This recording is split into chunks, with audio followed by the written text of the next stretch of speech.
वनुसल्ली अला रसूलिहिल करीम अम्मा बाद फ़अऊज़ु बिल्लाहि मिनश शैतानिर रजीम बिस्मिल्लाहिर रहमानिर रहीम। अल्हम्दुलिल्लाह, आज एक मरतबा फिर एक अहम मसले के साथ आपके सामने हाजिरी हुई है। वो मसला ये कि कराची से मुहतरम इब्राहिम साहब ने सवाल किए हैं। उनका सवाल ये है कि मैं गाना सुनने का बहुत ज़्यादा शौकीन हूँ। उनका कहना ये कि मैं छोड़ना भी चाहता हूँ, लेकिन चूँकि शैतानी अमल है इसलिए छूटता नहीं है। उनका कहना ये कि आप कोई ऐसा अमल या कोई वजीफ़ा या कोई तरीक़ा तजवीज़ फरमाएं कि इससे इस अमल से मेरा जान छूट जाए।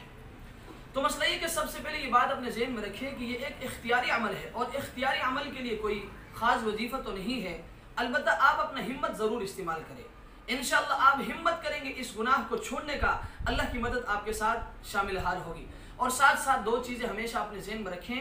सबसे पहली चीज़, आप इस चीज़ का सोचें कि इस अमल पर, यानी गाना सुनने के अमल पर, क़यामत के दिन हश्र में और कब्र में अल्लाह तबारक व तआला ने जो सज़ाएँ तजवीज़ फरमाई है, उस वक्त मेरा क्या बनेगा? क्योंकि आप अलैहिस्सलातु वस्सलाम ने फरमाया कि जो शख्स किसी गाने वाली औरत की तरफ कान लगाएगा, ऐसे लोगों के कानों में क़यामत के दिन पिघला हुआ शीशा डाला जाएगा। और हदीस में आप अलैहिस्सलातु वस्सलाम फरमाते हैं कि अल-ग़िनाउ युंबितुन निफ़ाक़ फ़िल क़ल्ब कमा युंबितुल माउ ज़रअ, कि गाने की मोहब्बत दिल में निफाक को इस तरह पैदा करती है जिस तरह पानी सब्ज़ उगाता है। इसलिए इस चीज़ का सोचे आप कि क़यामत के दिन में अल्लाह तबारक व तआला को क्या जवाब दूंगा।